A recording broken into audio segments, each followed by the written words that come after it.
గౌరవనీయులు చిరంజీవి గారు, వెంకటేష్ గారు, సినిమాటోగ్రఫీ మంత్రి గౌరవనీయులు శ్రీనివాస్ యాదవ్ గారు, మిత్రులు శంకర్ గారి పేరు చెప్పాను, చిత్ర నిర్మాత రామకృష్ణ గారు, వేదికను అలంకరించినటువంటి పెద్దలు, సినిమా డైరెక్టర్ గారు, నాకు అత్యంత అభిమాన నటులైనటువంటి నటరత్న ఎన్టీఆర్ గారి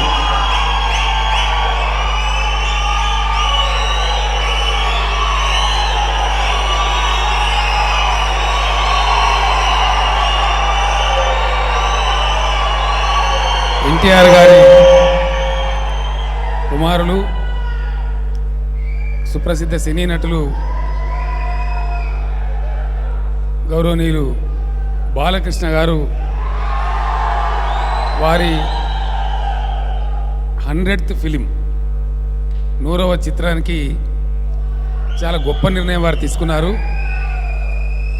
గౌతమిపుత్ర శాతకర్ణి ఇది చిన్న విషయం కాదు. ఒక శకానికి నాంది పలికినటువంటి పురుషుడు గౌతమిపుత్ర శాతకర్ణి. అంతకుముందు మన తెలుగు జాతికి తెలిసిందంతా కూడా బిఫోర్ క్రైస్ట్ ఆఫ్టర్ క్రైస్ట్ అనే పద్ధతిలో ఉన్నాం. కానీ 100వ చిత్రానికి బాలకృష్ణ గారు తెలుగు ప్రజలందరికీ చరిత్రలో చిరకాలం గర్వంగా గుర్తుండిపోయే విధంగా ఈ శాతవాహన శకానికి సంబంధించినటువంటి కథావస్తువు తీసుకొని 100వ చిత్రాన్ని నిర్మించి తలపెట్టడం చాలా సంతోషం. నేను వయసులో బాలకృష్ణ కంటే కొంచెం పెద్ద కాబట్టి అన్నగారి అభిమానిగా హృదయపూర్వకంగా బాలకృష్ణ గారికి నా ఆశీస్సులు, నా దీవెనలు. బాలకృష్ణ గారి 100వ చిత్రం ఖచ్చితంగా 200 రోజులు ఆడుతుందని మాత్రం చెప్పగలను. కారణం ఏంటంటే తెలుగు ప్రజలందరూ, అన్ని తరాల తెలుగు ప్రజలందరూ చూసి తెలుసుకోవాల్సిన కథాంశం ఈ గౌతమిపుత్ర శాతకర్ణి. తను 100వ చిత్రం చేయడమే కాకుండా తెలుగు ప్రజలకి, నందమూరి కుటుంబానికి మొదటి నుంచి ఉన్నటువంటి అభిమానం, ప్రేమ తెలియజెప్పడానికి, తెలుగు తనాన్ని ప్రపంచానికి మరొకసారి గట్టిగా తెలియజెప్పడానికి, మద్రాసీలు అని పిలువబడుతున్నటువంటి తెలుగు వారిని ఆంధ్రప్రదేశ్ అనేది ఒకటి ఉంది, తెలుగు జాతి ఒకటి ఉంది అని తెలిపినటువంటి మహానాయకుడు ఎన్టీ రామారావు గారు. తెలుగు జాతి గర్వించదగ్గ గొప్ప బిడ్డ ఆయన. ఇటీవల అంబేద్కర్ గారి విగ్రహం పెడుతుంటే కొంతమంది కిట్టని వాళ్ళు దుష్ప్రచారం కూడా చేశారు. హైదరాబాద్లో ఉన్నటువంటి ఎన్టీఆర్ గార్డెన్ ఏదైతే ఉందో అది చిరస్థాయిగా ఎన్టీఆర్ గార్డెన్గానే ఉంటుంది, అద్భుతంగా ఉంటుంది. ఎందుకంటే ఆయన ఎన్టీ రామారావు గారు ఒక తరం నటుడు కాదు, ఆయన తెలుగు జాతే గర్వించదగ్గ తెలుగు బిడ్డ, గొప్ప తెలుగు బిడ్డ. కాబట్టి 2 తెలుగు రాష్ట్రాలలో ఏ మూలకు పోయినా ఎన్టీఆర్ గారి పేరు తెలియని వారు కానీ, ఎన్టీఆర్ కుటుంబం గురించి తెలియని వారు కానీ లేరు. కాబట్టి అంత మహానాయకుడు, అంత గొప్ప వ్యక్తి యొక్క స్మారక చిహ్నం ఏదైనా సరే తెలుగు ప్రజలు గుండెల్లో పెట్టుకొని చూసుకునేటువంటి గొప్ప సందర్భం. వారి కొడుకుగా బాలకృష్ణ గారు 100వ చిత్రం అన్ని విధాలుగా విజయవంతం కావాలని వచ్చిన పెద్దలందరూ కూడా మహామౌలే వేతించారు. అందరూ కూడా ఆశీస్సులు అందించారు. చిరంజీవి మెగాస్టార్ గారు, వెంకటేష్ గారు పైరు ఏం స్టారో నాకు తెలియదు, విక్టరీ వెంకటేష్ గారు, శంకర్ గారు వచ్చారు, దాసరి గారు, సరేసరి ఉన్నారు, రాఘవేంద్రరావు గారు, మహామౌలందరూ ఉన్నారు. ఇంతమంది దీవెనలతో సంగీతం శ్రీనివాసరావు గారు పెద్దలు, ఎన్టీఆర్ గారితోనే అనేక చిత్రాలు నిర్మించినటువంటి దర్శకులు వారు కూడా పెద్దలు కూడా వచ్చారు. నన్ను కూడా ఆశీర్వదించారు. ముహూర్తం స్టార్ట్ కొడతా ఉంటే ఇంతమంది మహామౌల సందర్భంలో సమక్షంలో జరిగినటువంటి ఈ ముహూర్తం గొప్పగా సినిమా అనుకున్నంత వేగంగా నిర్మాణమై రిలీజ్ అయ్యి తెలుగు ప్రజలకి, తెలుగు జాతి చరిత్రలో చిరస్థాయిగా నిలిచిపోయేటువంటి ఒక చారిత్రక సినిమా మిగిలిపోతుందని చెప్పి మీ అందరికీ కూడా తెలియజేసుకుంటూ మరొకసారి సోదరులు, మిత్రులు బాలకృష్ణ గారికి అభినందనలు తెలియజేస్తూ ఒక కోరిక ఉంది నాకు. సినిమా పూర్తయిన తర్వాత మొట్టమొదటి బ్యాచ్లో నాకు కూడా సినిమా చూపెట్టాలని కోరుకుంటూ, ఎందుకంటే మన చరిత్రకు సంబంధించిన అంశం కాబట్టి నేను ఫ్యామిలీతో సహా వచ్చి చూస్తాను. మళ్ళీ చిరంజీవి గారు మేమంతా కలిసే చూడాలని. ఫస్ట్ ఆడియన్స్ ఈ బ్యాచ్, స్టేజ్ మీద ఉన్న బ్యాచే ఫస్ట్ ఆడియన్స్ కావాలని చెప్పి అందుకు అవకాశం బాలకృష్ణ గారు కల్పించాలి, దర్శకులు గారు కల్పించాలని కోరుకుంటూ సంతోషం. Thank you.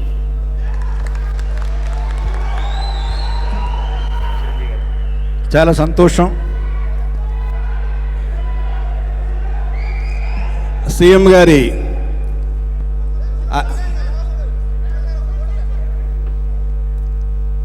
చంద్రశేఖరరావు గారి ఉదార స్వభావానికి వారి అభినందనలకి కృతజ్ఞత తెలుపుతూ, గౌతమీపుత్ర శాతకర్ణి ఈ ప్రారంభోత్సవానికి ఇచ్చేసినటువంటి 50 మంది పెద్దలకు, సినీ ప్రముఖులకు, నందమూరి అభిమానులకు, ప్రతి ఒక్కరికి పేరు పేరున నా హృదయపూర్వక స్వాగతం. చాలా ఆనందంగా ఉంది. ఎందుకంటే 100వ సినిమా అనేది చాలా ప్రతిష్టాత్మకమైనటువంటి సినిమా. 100వ సినిమా గౌతమీపుత్ర శాతకర్ణి అని నిర్ణయం తీసుకోవడం అన్నది మొట్టమొదటి విజయంగా నేను భావిస్తున్నాను. ఇవి మైలురాయి వంటి సినిమాలు. ఇవి ఈ 100వ చిత్రం బాలకృష్ణ గారి చరిత్రలో ఇది అపూర్వమైనటువంటి సినిమాగా మిగిలిపోవటం ఖాయం. ఎందుకంటే ఎప్పుడైతే డైరెక్టర్ క్రిష్ని ఆయన కథని ఆమోదించి ఆయన దర్శకుడిగా పెట్టుకున్నారో అప్పుడే ఈ విజయం తథ్యం అన్న విషయం తేటతెల్లమైపోయింది. ఇలాంటి సినిమాకి, ఇలాంటి చారిత్రాత్మకమైన సినిమాలకు సరైన దర్శకుడు క్రిస్. కారణం ఆయనలో ఆథెంటిసిటీ ఉంటుంది. అది ఉదాహరణకి ఈ మధ్య సినిమా కంచె, అది సెకండ్ వరల్డ్ వార్ సినిమా. మన తెలుగులో అలాంటి హాలీవుడ్ స్థాయిని మరిపించే విధంగా తీయటం అనేది అది ఆషామాషి విషయం కాదు. అది క్రిస్ వల్లే అవుతుంది. అది అలాంటిది ఈ రోజున ఈ చారిత్రాత్మకమైన సినిమా శాతకర్ణి ఖచ్చితంగా ఆనాడు పూర్వకాలంలో ఎలా జరిగింది, ఎలాంటి ఆథెంటిసిటీ తోటి ఉంటుంది అన్నది మనకి తేటతెల్లంగా ఆయన తెర మీద చూపించగలరు. దానికి క్రిస్ అన్ని రకాలుగా న్యాయం చేస్తారు నమ్మకం నాకుంది. ఆ పాత్రలో ఇమిడిపోయి అత్యద్భుత నటనతోటి మనల్ని అందరినీ అలరిస్తారు బాలకృష్ణ అన్న నమ్మకం నాకుంది. ఇలాంటి పాత్రలు చేయటం బాలకృష్ణ గారికి అవలీలగా ఉంటుంది. ఆయనకి అది కేక్ వాక్. దాంట్లో ఆయన రాణిస్తారు, మనల్ని అలరిస్తారంటలో ఎలాంటి సందేహం లేదు. ఈ మధ్యకాలంలో 100 రోజులు ఆడటం అనేది గగనమైపోయింది. అలాంటిది ఈ cinema silver Jubilee, golden Jubilee ఆడాలని మనస్ఫూర్తిగా కోరుకుంటున్నాను. ఇది ఒక అద్భుతమైనటువంటి చిత్ర రాజ్యంగా మిగిలిపోవాలని మనస్ఫూర్తిగా కోరుకుంటూ, ఆ భగవంతుడికి, ఈ యొక్క యూనిట్కి, వీళ్ళందరూ కూడా శుభాశీస్సులు అందివ్వాలని మనస్ఫూర్తిగా కోరుకుంటూ ఆల్ ద బెస్ట్. ఒక legend Simha lion, my good friend. I wish him all the very best for his 100th film and Krish, the whole team. ఒకటే చెప్పగలను, 100 రోజులు కాదు 200 రోజులు 1000 థియేటర్లో నడుస్తుంది. Okay, all the best. Thank you very much. Balayya Babu చరిత్రలో 100వ సినిమా. 100వ సినిమా అంటే ఎన్నిక చేసుకున్న సబ్జెక్ట్ గౌతమీపుత్ర శాతకర్ణి. మొట్టమొదటి తెలుగు చక్రవర్తి కథను ఎన్నుకోవడం తెలుగు జాతి గర్వించదగ్గ విషయం. ఇది మామూలు విషయం కాదు. 33 రాజ్యాల్ని జయించి చక్రవర్తి అయిన గౌతమీపుత్ర శాతకర్ణి కథని ఈ రోజున మనం చేసుకుంటున్న ఉగాది పచ్చడి ఆయనతో ప్రారంభమైంది. అటువంటి మహనీయుడి చారిత్రాత్మక కథని నిజంగా తీయాలని ఆలోచన కృషికు రావడం, దాన్ని బాలయ్య బాబు ఆమోదించడం నిజంగా తెలుగు జాతి గర్వించదగ్గ విషయం అని మీ అందరికీ తెలియజేస్తుంది. ఏ పాత్ర వేసినా ఆ పాత్రలో ఒదిగిపోయే బాలయ్య ఈ పాత్రలో మామూలుగా కనిపించడు. జానపదం, పౌరాణికం, సోషల్, యాక్షన్, సెంటిమెంట్ ఏ యాంగిల్లోకి వెళ్ళినా తనకి తను మలుచుకునే బాలయ్యని మనం మా గౌతమిపుత్ర శాతకర్ణిగా చూడ్డానికి ఎదురు చూస్తాం. ఇప్పుడు ఈ వేదిక మీద ఇంత పెద్దలు మాట్లాడే ముందు నేనేం మాట్లాడదలుచుకోలేదు. ఒక గొప్ప చిత్రాన్ని మలుస్తున్నా అనే భావన నాలో ఉంది. ఒక గొప్ప కథను తీసుకెళ్తే మరుక్షణమే దాన్ని ఆమోదించి చేద్దామని నన్ను ముందు నుండి నడిపిస్తున్న బాలయ్య బాబుకి మీరు అన్నట్టు జై బాలయ్య, జై జై బాలయ్య. ఇప్పుడు మన బాలయ్య మాట్లాడతారు.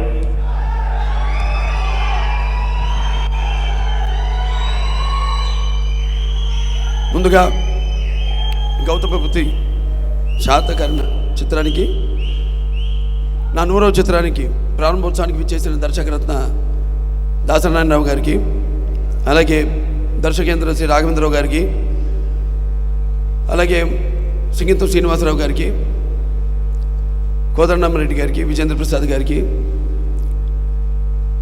అలాగే భరద్వాజ్ గారికి, మెగాస్టార్ చిరంజీవి గారికి, అలాగే విక్టరీ వెంకటేష్ గారికి, అలాగే మా ఆతిథ్యాన్ని అంగీకరించి ఈ కార్యక్రమానికి ముఖ్య అతిథిగా విచ్చేసిన తెలంగాణ రాష్ట్ర ముఖ్యమంత్రి శ్రీ కల్వకుంట్ల చంద్రశేఖర్ గారికి, అలాగే సినిమాటోగ్రఫీ శాఖ మార్చులు శ్రీనివాస్ యాదవ్ గారికి, మిగతా ఇక్కడికి వచ్చేసిన నా తోటి కళాకారులకు, సాంకేతిక నిపుణులకు, నిర్మాతలకు, అభిమానులకు ముందుగా మా యూనిట్ తరఫు నుంచి మీ అందరికీ ఆహ్వానం పలుకుతున్నాను. చాలా సంతోషంగా ఉంది ఈరోజు. ఎన్నో సినిమాలు అనుకున్న తర్వాత నా 100వ చిత్రం.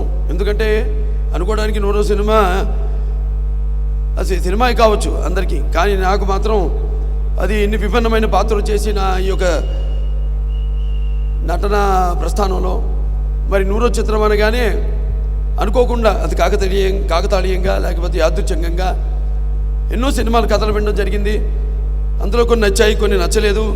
ఎందుకంటే కొన్నేమో మన 100వ చిత్రం స్థాయికి, మరి నాకు 100వ చిత్రం అంటే ఇంకా ఎన్నో సినిమాలు చేయాలని ఒక ఆశ, తాపత్రయం, తపన ఉంది నాలో. ఎందుకంటే ఎప్పుడైనా సరే ఒక కొత్త దానాన్ని తెలుగువారు ఎప్పుడు స్వీకరిస్తారు, ఆదరిస్తారు అనడానికి నాన్నగారి కాలం నుంచి కూడా ఆయన ఎన్ని వివిధ పాత్రలు చేసినా కూడా ప్రజల మీద నమ్మకంతో కాలం ఆయన వెంట నడిపించుకుంటూ, కాలం వెంట ఆయన నడవకుండా ఎన్నో చిత్రాలు ఆయన చేయడం జరిగింది. వాటినన్నిటి కూడా ప్రేక్షకులు ఆదరించారు. అలాగే ఆ తపన ఒక ఆయన వారసుడిగా మరి నాలో కూడా ఉంది. ఎన్నో రకరకాల పాత్రలు, వైవిధ్యమైన పాత్రలు చేయాలని, ఎన్నో మంచి కథా చిత్రాలు చేయాలని, అలా తపన ఇంకా నన్ను ముందుకు నడిపిస్తుంది. అటువంటి తరుణంలో మరి అందరూ ఎన్నో ఆశలు పెట్టుకున్నారు 100వ సినిమా అని. సరే, దానికి తగ్గ స్థాయికి కొన్ని కథలు లేవని అనుకోకుండా కాకతాళీయంగా యాదృచ్ఛికంగా అంజనీపుత్ర క్రిష్ గారు రావడం, ఈ యొక్క గౌతమిపుత్ర శాతకర్ణి కథను చెప్పడం, దాని తర్వాత నాకు అనిపించింది అవును చాలా గొప్ప పాత్ర. ఎందుకంటే మన తెలుగు శకానికి అంటే మనకి ఇద్దరు వ్యక్తులే సూచించారు, మన కాలాన్ని ఇద్దరు సూచించారు ఈ భూమి మీద. ఒకటేమో ఆయన క్రీస్తు అయితే, రెండవది ఈ యొక్క శాలివాహనుడు, అదే ఈ గౌతమిపుత్ర శాతకర్ణి. సరే, అటువంటి మహత్తరమైన పాత్ర ఆయనతోనే మొదలైంది. మన తెలుగు క్యాలెండరు కోలమానం, మన తెలుగు కోలమానం, కాలం యొక్క కోలమానం ప్రారంభమైంది. అటువంటి అద్భుతమైన పాత్ర. ఇంకోటి బాధాకరమైన విషయం ఏంటంటే చాలామందికి తెలియని పాత్ర కూడా అయింది అది, దురదృష్టవశాత్తు. అది నాకు బాగా బాధ కలిగించింది. ఆయనలో ఆవేదన, ఆయనలో ఉన్న తపనే నాలో కూడా ఆయన్ని స్ఫూర్తి నింపి తప్పకుండా ఇది ఒక మంచి సినిమా అవుతుంది. చాలామందికి తెలియని పాత్ర. ఎక్కడో తెలంగాణలో మన కోటిలింగాలలో పుట్టి కరీంనగర్ జిల్లాలో, అది వాళ్ళ తల్లిగారి ఊరు. అక్కడి నుంచి ఆయన మళ్ళీ అక్కడి నుంచి రాజ్యం పరిపాలించడం మొదలుపెట్టి తర్వాత ఆంధ్రలో అమరావతిలో ఆయన రాజధానిని ఏర్పాటు చేయడం, అలా ఈ యొక్క పాత్ర యొక్క ప్రస్థానం. దీన్ని తప్పకుండా మనం తీసుకెళ్లాల్సిన ఆవశ్యకత ఉంది. ఎందుకంటే అక్కడ ఆంధ్రలో అయితే అక్కడ అమరావతి రాజధాని నిర్మాణం చేపట్టాము కాబట్టి దాని యొక్క ప్రాశస్త్యం. ఎందుకంటే బౌద్ధ వాంగ్మయానికి ఆనాడు ప్రాణ ప్రతిష్ఠ చేశారు అమరావతి గుహల్లో. అటువంటి పవిత్రమైన ప్రాంతాన్ని బౌద్ధహారాలు ఉన్నాయి ఎన్నో. అలాగే నాగార్జునుడు తిరిగిన నేల. అటువంటి సినిమాని అందించాలి తప్పకుండా. మామూలుగా మన వరకే కాదు, మన దేశం వరకే కాదు, అంతర్జాతీయ స్థాయిలో కూడా ఈ యొక్క పాత్రని మనకు తెలుగు జాతి ఎవరైతే ఒకే ఒక చక్రవర్తి, తెలుగు జాతికి ఒకే ఒక చక్రవర్తి, అతను గౌతమపుత్రి శాతకర్ణి. మొత్తం ప్రపంచాన్ని ఏకపత్యాతి కింద పరిపాలించిన మహానుభావుడు. మన తెలుగు పౌరుషాలకే తెలుగు జాతి ఆత్మగౌరవం కూడా అందరికీ చాటి చెప్పిన మహానుభావుడు. మొత్తం రాజులందరినీ కూడా 33 రాజులను ఓడించి వాడికి 2 ఇచ్చాడు ఆప్షన్స్. ఒకటి, నాకు లొంగిపోండి లేదా మరణమే, చాయిసెస్ యార్స్ అన్నట్టు ఆ రెండితో అందరినీ ఒక కిందకి తీసుకొచ్చి యవనుల మీదకి దాడి చేసిన మహాచక్రవర్తి గౌతమపుత్రి శాతకర్ణి. సరే, దానికి ముందు ఆ సినిమా మరి మేమంతా అనుకుని చేద్దామనుకున్న తర్వాత మరి పాత్రలో పరకాయ ప్రవేశం చేయాలి. అప్పుడు అది అలా ఏం చేద్దాం, దానికేమో సరైన మాకు గెటప్లు పెట్టండి మీద ఎంతో అద్భుతమైన టీము అంతా కూడా. ఆనాడు నర్తనశాలలో ఎలాగైతే నాన్నగారు ఒక బృహన్న పాత్ర చేశారో, దానికోసం ఎలాగైతే ఆర్ట్ డైరెక్టర్ వాళ్ళ శర్మ గారు మొత్తం ఉన్న గుళ్ళు, విశిష్టమైన ప్రాంతాలన్నీ కూడా తిరిగి ఎక్కడైతే మంచి చిత్రలేఖనలు, మంచి స్టాచ్యూస్ అన్నీ ఉన్నాయో అన్నీ కూడా బాగా రీసెర్చ్ చేసి ఆ యొక్క గెటప్ని స్కెచ్ చేయడం జరిగింది. అలాగే మనవాళ్ళు కూడా ఎంతో పరిశోధన, దానికి చాలామంది ఉన్నారు ఇక్కడ, ఎంతోమంది స్క్రిప్ట్ మీద పరిశోధన చేస్తున్నారు. దానికి శ్వేత డైరెక్టర్ ఆంజనేయులు గారు ఉన్నారు ఇక్కడ. అలాగే అక్కడ మన టీటీడీ మ్యూజియం రంగనాయకులు గారు ఉన్నారు. ఇంకా చాలామంది, అలాగే మన ఆర్కియలాజికల్ డిపార్ట్మెంట్ అక్కడ పనిచేసిన సిబ్బందుల్లో నాగిరెడ్డి గారు ఉన్నారు. వాళ్ళంతా కూడా ఈ యొక్క స్క్రిప్ట్ మీద వాళ్ళందరి సూచనల మేరకు అన్ని గ్రంథాలన్నీ కూడా తిరిగేసి ఈ కథని రూపొందించడం జరిగింది. మరి ఆహార్యం, మరి వాచకం, ఇవన్నీ విషయానికి వస్తే మరి వాచకం మరి ఆ నాన్నగారు మరి 1973లో నా నుదుట ఈ యొక్క నట తిలకం దిద్దారు. మరి అప్పటి నుంచి ఈ యొక్క 43 ఏళ్ల ప్రస్థానంలో 99 చిత్రాలు, మరి ఎన్నో నడుస్తూనే ఉన్నాను, గెలుస్తూనే ఉన్నాను. అప్పుడప్పుడు కొన్ని అపజయాలు కూడా నాకు ఎదురుపడ్డాయి, కానీ నా చిటుకుని వేలు కూడా కదించలేకపోయాను. ఎందుకంటే ముఖ్యంగా దాంట్లో సుమారుగా నా చేసిన 99 సినిమాల్లో 71 సినిమాలు శతదినోత్సవాలు జరుపుకున్నాయి. అదంతా కూడా నా తల్లిదండ్రుల యొక్క పుణ్యఫలం, అలాగే నా తెలుగు ప్రేక్షక దేవుళ్ళ యొక్క అభిమాన బలం, అలాగే నా ఆత్మబలం, నా అభిమానులు నా నుండి ఏమీ ఆశించకుండా వారు ఎప్పుడు నన్ను అభిమానిస్తూనే ఉన్నారు. మరి డబ్బుతో కొంటే లేకపోతే ఎన్నో సందర్భాలు చెప్పడం జరిగింది. ఎటువంటి ప్రలోభాలకి లొంగనిది ఈ అభిమానం. అటువంటి ఇంతమంది వేల లక్షల కోట్ల మంది అభిమానులు పొందడం మరి మీకు నాకు ఏ జన్మన అనుబంధమో, ఏ రుణానుబంధమో, ఏ విడదీయలేని అనుబంధమో కదా అని నాకు అనిపిస్తూ ఉంటుంది. అలాగే నాతో పాటు ఈ యొక్క నా ఈ సుదీర్ఘ ప్రయాణంలో ఎంతోమంది నాతో పాటు నడిచారు. అందుకే నా యొక్క ఈ నడకలో అడుగు వేసిన నా నిర్మాతలకైతేనేమి, దర్శకులకైతేనేమి, నా హీరోయిన్లకైతేనేమి, నా తోటి కళాకారులకైతేనేమి, నా సాంకేతిక నిపుణులకైతేనేమి, అలాగే అభిమానులకైతేనేమి, అందరికీ కూడా మొత్తం మన ఆంధ్ర తెలంగాణ రాష్ట్ర ఎక్కడెక్కడ తెలుగు వాళ్ళు ఉన్నారు తెలుగు వాళ్ళందరూ కూడా నా ఈ 100వ చిత్రాన్ని అంకితం చేస్తాం అని సందర్భంగా, అలాగే భారతదేశంలో ప్రపంచంలో ఉన్న తల్లులందరూ కూడా ఈ చిత్రాన్ని అంకితం చేస్తామని ఈ సభాముఖంగా తెలియజేసుకుంటున్నాము. అలాగే మరి అసలు ఈ గౌతమపుత్రి శాతకర్ణి పిచ్చ అనుకోగానే చాలామంది అసలు మరి ఈ సినిమాని 100 చిత్రంగా ఎంచుకోవడానికి కారణాలు చాలా ఉన్నాయి. దాంట్లో ఒకటేమో అసలు చాలామందికి తెలియకపోవడం, నేను ఇంతకుముందు చెప్పినట్టు అసలు గౌతమపుత్రి శాతకర్ణి అన్నది అదొకటి. ఆయన చేసి మరి ఛత్రాధిపత్యం కింద ఈ యొక్క మొత్తం దేశాన్ని ఈ అఖండ సుమారుగా 2020వ సంవత్సరం క్రీస్తు పూర్వం ఈ యొక్క శాతవాహనులు మొదలయ్యారు. దానికి ఆద్యుడు శ్రీముఖుడు. దాని తర్వాత ఒక 420 సంవత్సరాలు పరిపాలించారు వాళ్ళు. అందులో 23వ రాజు ఈ గౌతమపుత్రి శాతకర్ణుడు. సో ఆయన చరిత్ర అందరికీ తెలియజేయాలి.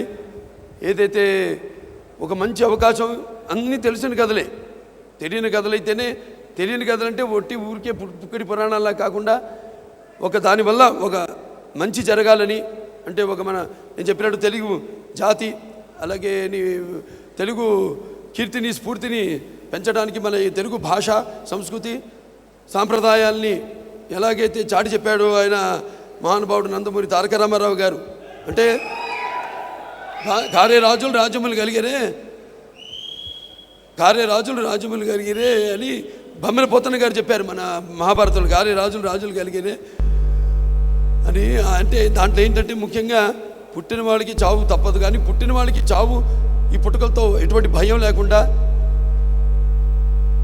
ఉండేవాళ్ళే శాశ్వతంగా నిలిచిపోయేవాళ్ళు, వాళ్ళే దైవాంశ సంభూతుడు అని సభాముఖంగా తెలియజేసుకుంటూ అటువంటి వారిలో నాకు తెలిసింది ఆది శంకరాచార్యులు వారు, లేకపోతే ఒక మధ్యాచార్యులు వారు, లేకపోతే ఒక వివేకానందుడు, ఒక గాంధీ, ఒక ఎన్టీఆర్, ఒక గౌతమ బుద్ధ శాతకర్ణుడు.